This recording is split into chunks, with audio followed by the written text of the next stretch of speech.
Hey y'all, this is Jocasta Lester. How are you? In this video, I want to talk to you about how these voices affect you in life. Should you hear them? You might not. I might just be in Drifter land. I want to talk to you also about them with regards to spec. Since I'm trying to keep consistent with the discussion of spec, I want to kind of keep this conversation a spec related conversation, okay? So, spec. You have your on spec people and your off spec people. When you have a particular attribute that's your own and you live up to it, boom, you're on spec.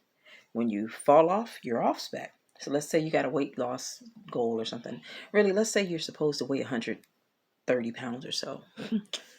And you have like a threshold number. Like you're like, ooh, if I go above like 150, then whoa, I'm just a fatso, right?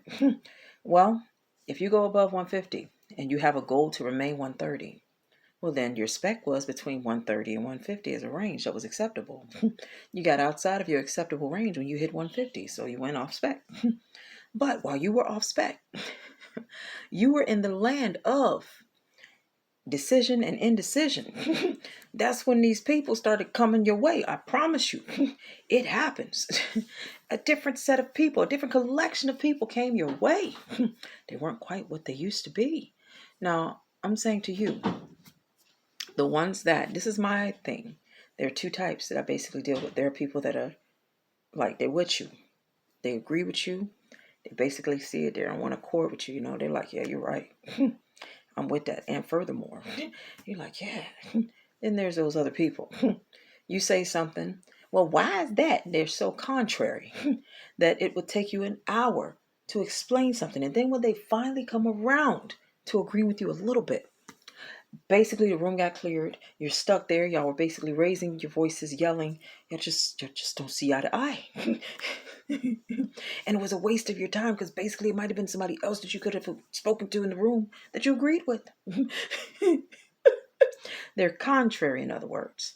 Now, what I use spec to do is to identify your contrary space occupants, the people that co-occupy space with you, that are there. They may not be so adversarial by appearances, but they're contrary basically to your existence in that space with them. So, what am I trying to say? When you're on spec, all of the people that are there that are on your spec, those are your allies. That's that. They're just easy allies. You just pick them up. Boom, boom, boom. The backgrounds may be different, but they're likely the people that you want to hang out with. Now, gregarious, in other words, they're like a group of people that you can probably mingle with that are most like you. But now, when you're off spec, woo, this is when the identification of the ones that really just came to pick on you show that whole thing becomes clear. So, when you're off spec, the ones that are on your spec or have some point where they're aligned with your spec some, these tend to be the most contrary to you. The closer they are to spec and the farther you are away from your spec, the more you appear as a hypocrite and the more they heckle you for it. Like, how you gonna tell us to be on spec and you ain't even on spec? I'm more on spec than you. Then the comparisons happen.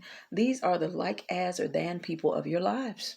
And they've been it the whole time. It's just now they've been exposed because it's kind of like you got off spec and they showed up. Heck yeah, move out my way. Ha ha. So now with that said, the head chatter starts fights between you and the persons on the other end. So let's say there's two, let's say this is circle one, this is circle two. You're circle one and that's circle two. In between is a babbling head chatter mass, just blah blah blahs and blah blah blahs and blah blah blahs, right? Well, the babbling head chatter mass sometimes sounds like person two relative to you, person one. And I'm not quite sure what person two hears, but blah blah blah blah blah blah blah. And what happens is potentially person two pours into the blah blah blah blah blah. And you're a person one and you overhear it. Then sometimes you may hear person two show up to see what's going on with this blah blah blah blah blah and what you had to say in response to the blah blah blah. Some of these These on spec, when you're off spec types, they are the least forgiving when it comes to what you said back to blah, blah, blah, blah, blah. So the head chatter starts fights between you and the persons on the other end. When a person thinks about another, the chatter ball may come their way. It is identity based. And the ball assumes that you are either a Christian or Babylon. So that when they blah, blah, blah, blah, blah, blah, blah into the ball of blah, blah, blah, this is what they would say to a Christian. Blah, blah, blah, blah, blah, blah, blah, blah, blah, blah, blah. And this is what they would say to a Babylon. Blah, blah, blah. So that their Christian talk is, I love you. I love you. I want to marry you. I want to send you a caravan of vehicles. I want to show you how I would propose to you. Then their Babylon talk is, itch, I want you. You ugly. Blah, blah, blah, blah, blah, blah. You talking to me again? So, but you know what you are as person one on the other end. So, when you talk back to that blah, blah, blah ball, this blah, blah, blah ball, it's adversarial to you. So that, and it tends to be the least forgiving when it is the people that are on spec when you're off spec. You get it? So repent, for the kingdom of heaven is at hand. Have a blessed and marvelous day. And you guys take care, and thank you for watching my video.